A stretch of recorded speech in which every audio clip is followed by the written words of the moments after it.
জগন্নাথ দেবের প্রসাদ রেডি, সামনে প্রসাদ রেখে দিয়েছি।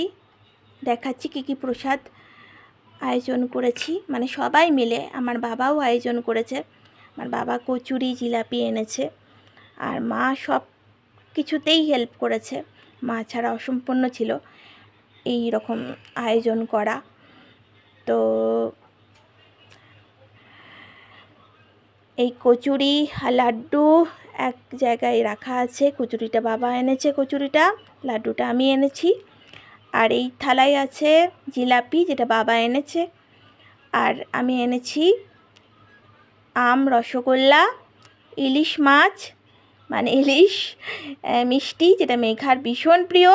মেঘাকে দেওয়া হয়নি, মেঘা খেয়ে নিয়েছে খাবার। এরপরে মেঘা খাবে পুজোর পরে। আর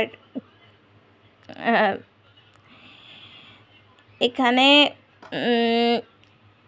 রাখা আছে আম, রসগোল্লা বললাম, আর একটা আছে ক্ষীরকদম, আর 2 রকমের কী বলে ওটাকে, সন্দেশ, নরম সন্দেশ, ক্ষীরের সন্দেশ, দই, আর এটাও মালাই চমচম, 2টো মালাই চমচম রাখা আছে, ক্ষীরের মালাই চমচম।